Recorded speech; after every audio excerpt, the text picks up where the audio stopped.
more serious. I couldn't think. I felt numb. The truth was, I didn't have a clue. In that moment, I was no longer the doctor with nearly 10 years' experience who'd graduated from the prestigious University of Edinburgh's medical school. I was a terrified dad. 5 long, agonizing hours later, the doctor came in to see us, waiting by our son's bed. "Dr. Chatterjee, we have an update," he said. "What is it?" I asked. "Dr. Chatterjee, your son's calcium levels are very low. In fact, he has almost no calcium in his body at all. He experienced a hypocalcemic convulsion. We're going to give him some intravenous calcium." My reaction was utter confusion. How had this happened? What did it mean? But my confusion in that moment was nothing compared with the shock I felt when I did finally discover the root cause of what happened. It was an entirely preventable vitamin D deficiency. This was as unbelievable as it was serious.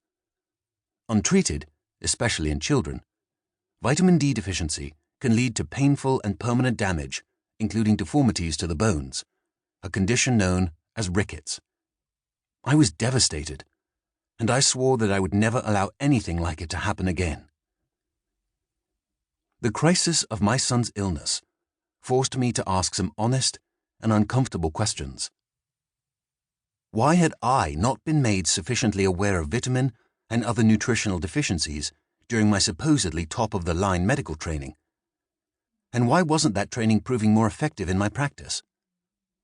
As an MD, my days were filled with seeing patients with chronic conditions such as joint pain, headaches, type 2 diabetes, insomnia, depression, weight gain, and fatigue. I hated to admit it, but the fact was, I reckoned I was helping maybe 20% of these people. The approach to consultations I'd been taught in medical school simply wasn't working. And if my medical training was failing me so badly for so many of my patients, what else could I do but embark on my own course of re-education? And so began an incredible journey through many new worlds of knowledge that, I'm sad to say, the majority of doctors still have relatively little idea about. I immersed myself in research, especially around nutrition, movement science, stress reduction, ancestral health, and functional medicine. I also came across research that allowed me to see afresh what I learned while completing my BSc honors degree in immunology, gaining valuable insight into the rapidly developing field of gut health and the microbiome.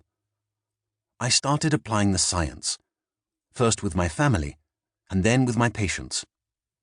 Do you know what happened? People started getting better, really better. I'd finally learned to resolve the root cause of their problems, rather than simply suppressing their symptoms. What I'd learned, in a way that I hadn't fully grasped before, was that acute disease and chronic disease are entirely different things. Acute disease is something that, as doctors, we're pretty good at. It's relatively simple. You have something like pneumonia, a severe lung infection. So in your lung, you have the overgrowth of some bugs, typically a type of bacteria. We identify the bacteria and we give you a treatment, typically an antibiotic that kills it. The bacteria die and, hey presto, you no longer have your pneumonia. The problem is, we apply that same thinking to chronic disease and it simply doesn't work. Chronic disease doesn't just happen like this. Chronic disease has many different causes. You don't just wake up someday suffering from one. By the time we give you the diagnosis, things have already been going wrong for a long, long time. Let me tell you about one patient I met whom I found to be struggling with an all-too-common chronic disease.